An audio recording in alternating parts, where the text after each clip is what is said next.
নীলফামারী ১ আসনে ১৫৪টি কেন্দ্রে ১,৫০,৮২৪ ভোট পেয়ে নির্বাচিত হয়েছেন জামাত প্রার্থী মোহাম্মদ আব্দুস সাত্তার। তার নিকটতম প্রতিদ্বন্দ্বী বিএনপি সমর্থিত জমিয়তে উলামায়ে ইসলামের প্রার্থী মাওলানা মঞ্জুরুল ইসলাম পেয়েছেন ১,১৯,০৫৯ ভোট।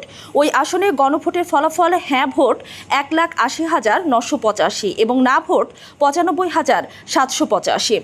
নীলফামারী ২ সদর আসনে ১৩৪টি কেন্দ্রে ১,৪৬,৪৩০ ভোট পেয়ে নির্বাচিত হয়েছেন জামাত প্রার্থী আল ফারুক আব্দুল লতিফ। তার নিকটতম প্রতিদ্বন্দ্বী বিএনপি প্রার্থী শাহরিন ইসলাম চৌধুরী পেয়েছেন ১,৩৫,৪১৮ ভোট। এই আসনে গণভোটের হ্যাঁ ভোট পড়েছে ১,৭৫,৪৭২, না ভোট পড়েছে ৯০,৭৮৭। ভিম লিকুইড এখন মাত্র ৫০ টাকা, তেল চর্বি পরিষ্কার করে এক ধোয়াতেই। নীলফামারী ৩ জলঢাকা আসনে ১০৫ কেন্দ্রে ১,০৯,৬৮৬ ভোট পেয়ে নির্বাচিত হয়েছেন জামাত প্রার্থী মাওলানা ওবায়দুল্লাহ সালাফি। তার নিকটতম প্রতিদ্বন্দ্বী বিএনপি প্রার্থী সৈয়দ আলী পেয়েছেন ৮৯,৮০৭ ভোট।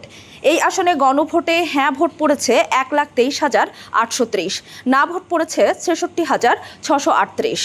নীলফামারী ৪ সৈয়দপুর কিশোরগঞ্জ আসরে ১৬৯ কেন্দ্রে ১,২৬,২২২ ভোট পেয়ে নির্বাচিত হয়েছেন জামাত প্রার্থী আব্দুল মোন্তাকিম। তার নিকটতম প্রতিদ্বন্দ্বী বিএনপি প্রার্থী আব্দুল গফুর সরকার পেয়েছেন ৮২,০৮৬ ভোট। এই আসনে গণভোটে হ্যাঁ ভোট ১,৫৬,৪৯৪ এবং না ভোট ৫৯,৭৭০।